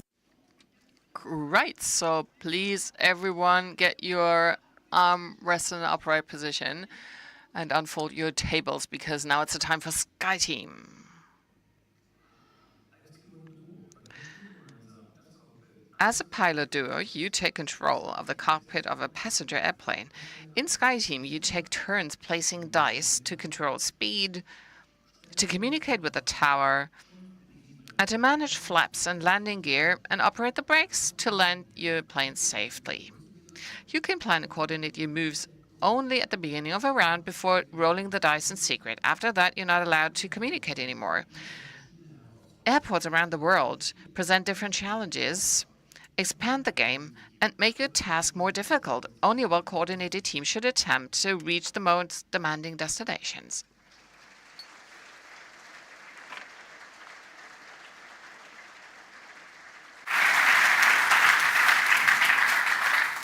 Ja, Sky Team ist ja. Wow, so Sky Team is a really unusual game in different respects. And even with the 500 games we look at, we hardly ever see something like it. Why is this so?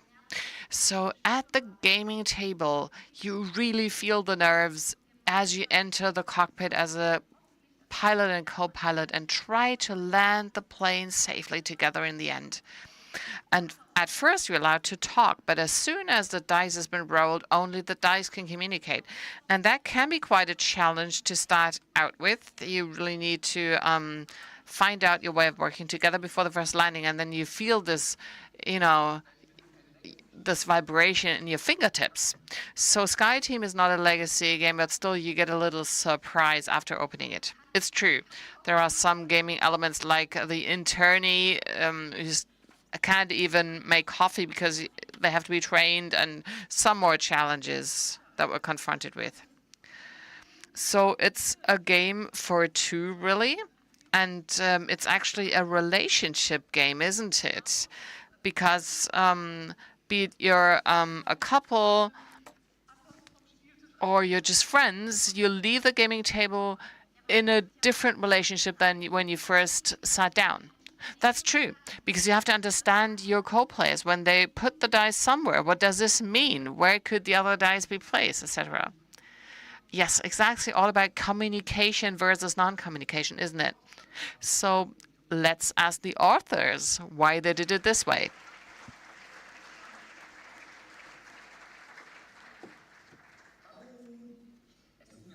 Hi there. Sorry, I can't be here with you today, but I am so happy and I'm so proud. Thank you very much for nominating us with Sky Team for this award. It's been the work of a very large team, and I would like to say thank you to a couple of people. Ins Buten and his family, all those who helped shape the mechanism. Then Michal, a Czech friend, a co-pilot, and David for his valuable piece of advice. Thanks to my family who supported my work day and night. But most of all, thank you very much to the Scorpion Mask team who did a great addition with a perfect visualization. Thank you very much, Christian, for believing in this project. Thank you so much to Cosmos for the successful support of marketing the game in Germany. And a big thank you and shout out goes to the Spiel des Jahres team, to the jury, but also to the whole team of organizers organizing this unique award. I created Sky Team to raise emotions. This has given me a lot, and I hope you feel the same way about it. So thanks to all of you. Bye-bye.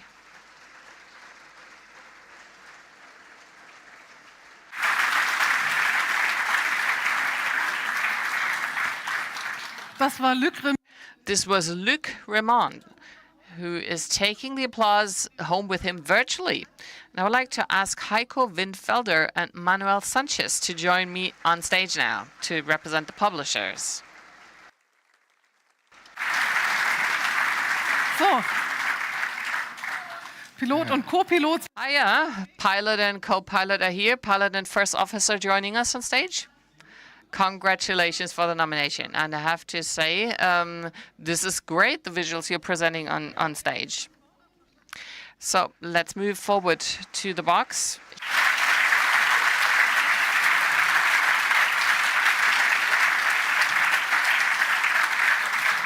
Vielen Dank. Und auch right, so thanks again. And here we would like to also talk about the recommendations list and talk to Michaela once more. So let's see what the screen has to offer. Right, we have Phantom Inc., Ghostwriter in German. It's a word guessing game. People get a term, which everyone else has to guess, and they get asked weird questions, absurd questions, bizarre questions, and using letters, they have to sort of come close to guessing the word, and the others have to guess the word. Great game. Then there's Harmonies. It's a game of laying pieces. It's all about landscapes and alluring animals to come there, but we can also lay mountains. We can make trees grow. We can form long trees. We can also let meadows emerge. So beautiful visuals. Next game is Passt nicht. It's not a match, literally translated. So it's a card-laying game. We can put cards on the stack, but we want to lay our cards on our own, and if we get points for that. I've never seen a game where people have said so often, but it is a match. You can put the card on the stack. So you want to get rid of your card as soon as you can, basically. Schätz it if you can. As the title suggests in German, you have to guess and estimate. So you can give answers on how high a building is, etc., and then you have to find the right order for your pieces, and then you might doubt the order or you confirm it. This leads to totally absurd debates, and if you know how to bluff, you can really trick your co-players into thinking that you're right. Now, next game is Trekking Through History. This is a journey through humankind's history.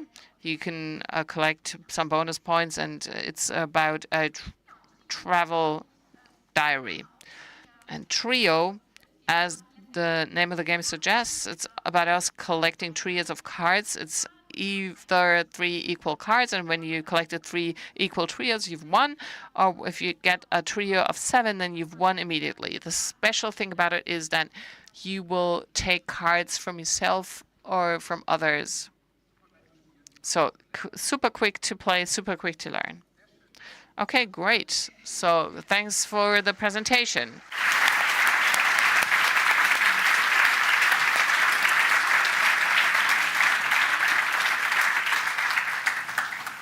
So, auch jetzt näher. So we're coming close to the moment of the envelope, but we'd like to ask Harald, our chairman, to come to the stage before we do so, to tell us about the past season or the past year of gaming season. That's true. And now in the game year that's just ended, we had 22% of more new games on our tables than the year before that. So that was a lot of work. But, well, we chose ourselves to deal with this. And we worked our way through the games. There were great games amongst them. And with the Kennerspiel, we talked about Daybreak, and we said that our worry of there being a trend of putting everything into a world of fantasy and not playing games about relevant stuff anymore, that did not see a confirmation. We see that Trekking Through History is a great history game connected with events from history, which do not just present us with a European white male view on history. It's not just that perspective. And it is a symbol of us wanting to honor that, those authors who dare to do something unusual, who present us with contradictions, who dare to say, I might not like this, but it's better to have something than to have something banal on a planet that everyone just does in what they want to. And also, we want to reach out to people. We want to reach out to people who not just are sitting in their bubbles as we do, but there are people out there who are stand-up comedians. There are people out there who are podcasters. Yes, podcasters. Yes, that's right. It's a profession in itself. There are actors out there from our German series like Schillerstraße and Ladies' Night. But the most special thing about this person who is also sat in the audience today is that she loves board games, and this is why Lisa Feller will join us now on stage.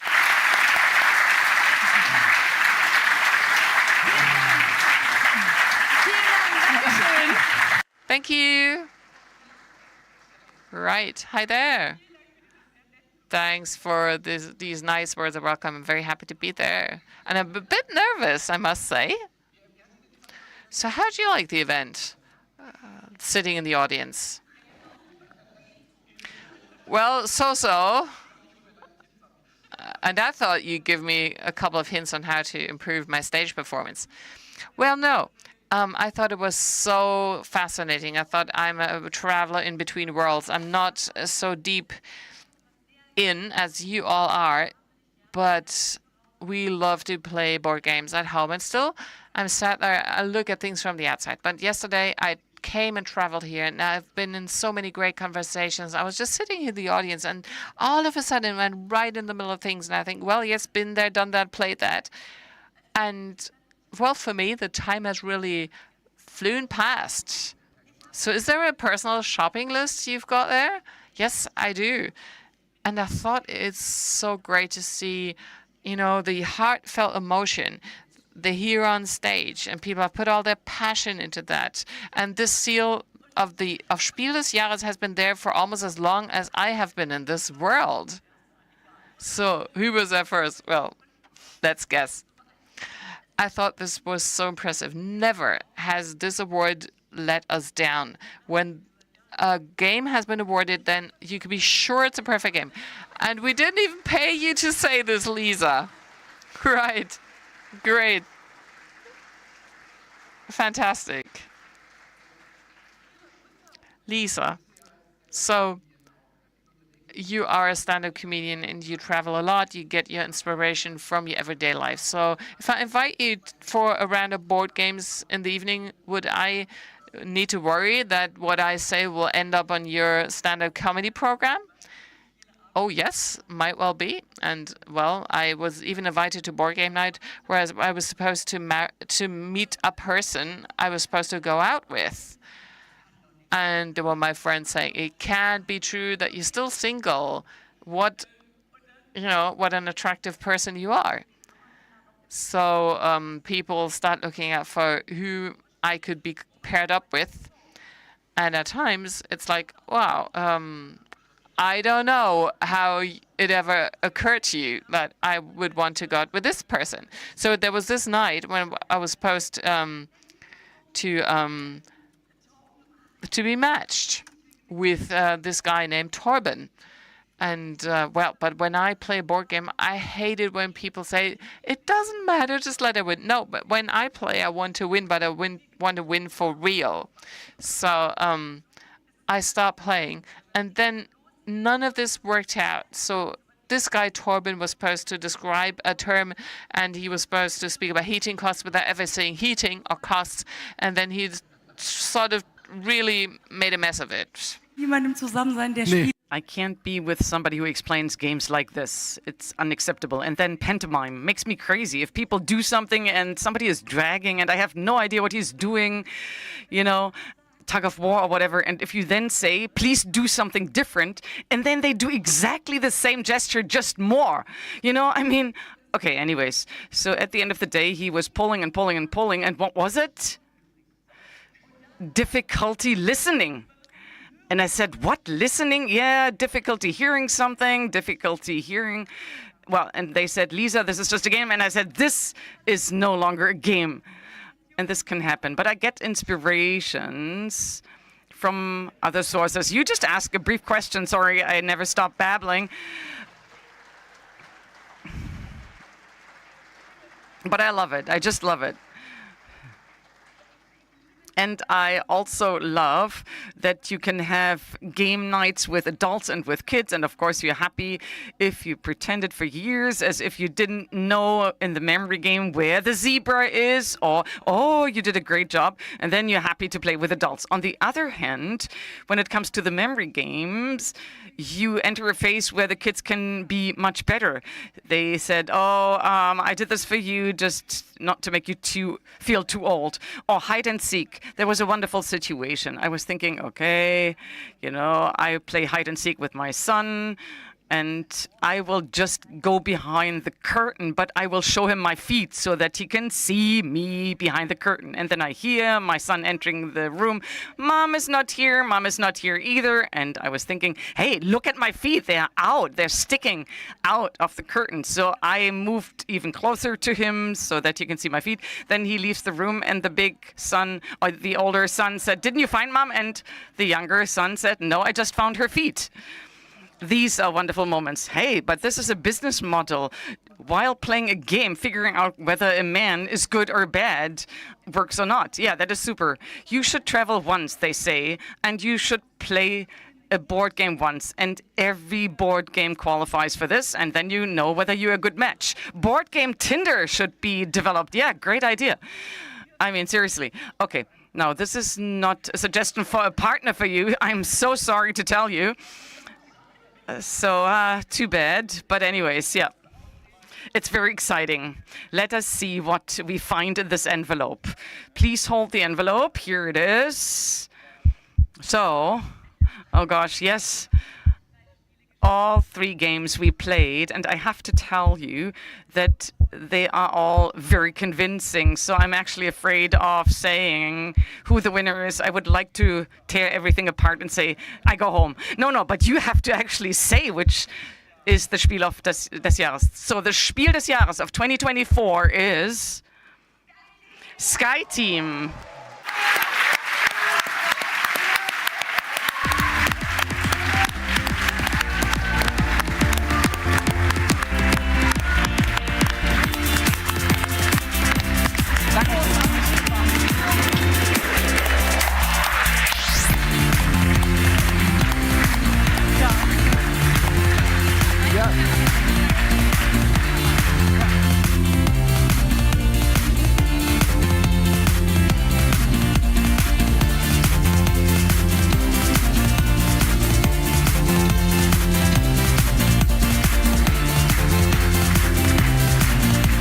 Ihr könnt euch auch auf der Bühne umarmen.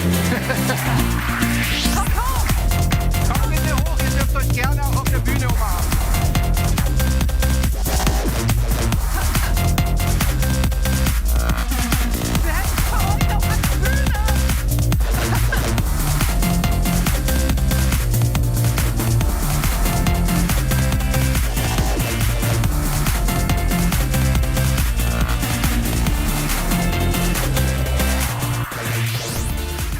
Kommt hoch, kommt hoch.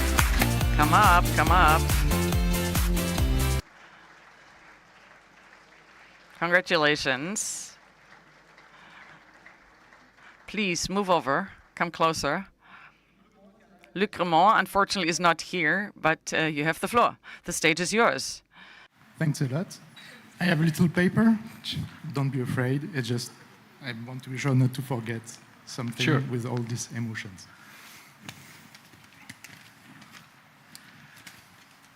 So I want to put the lights on all the people who made this possible.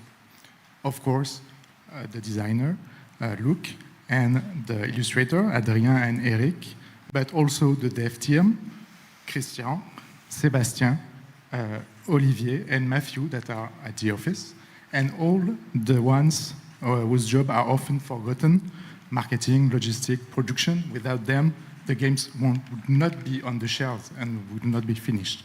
So, Joël here, Hélène, Chantal, Karine, Simon, Emily, and Nathalie.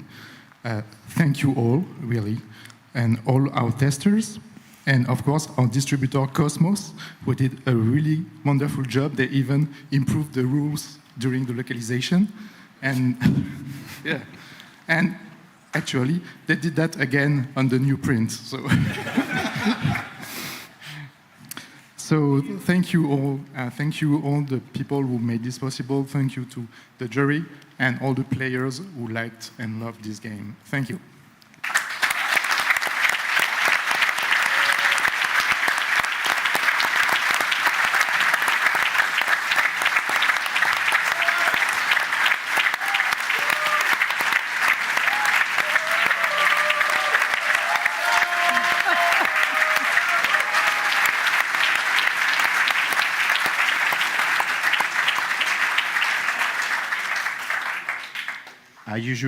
I usually say something, but I'm right now speechless. That's something, believe me. Yeah. All right, but totally understandable. Yeah, okay. Congratulations. Okay, then. I can say that when I went to the ChanCon, where I had the first meeting and the first encounter with Sky Team, we played the game immediately after a little bit of explanation, and during the flight, I had the impression that I took very bad choices. I played really bad, but I had the pilot on the other side who had very strong nerves and kept cool, and in the end, we landed that plane, and it felt so good that I had the impression I want to have this again and again, and if I have this impression, I think a lot of people have the same impression, and I'm really happy that we had the chance to take the license for Germany, and what can you have more than bring this joy to a lot of people out there, and I hope you all enjoy the flight and have a safe flight.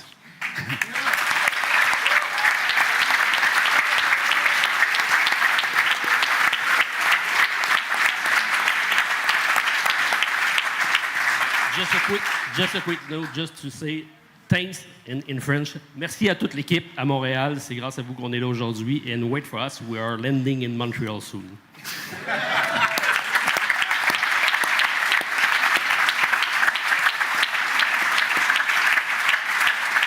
Ja, dann nochmal herzlich. So again, congratulations to the entire crew.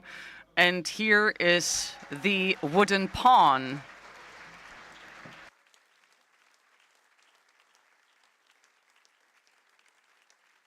Weiter nach vorne.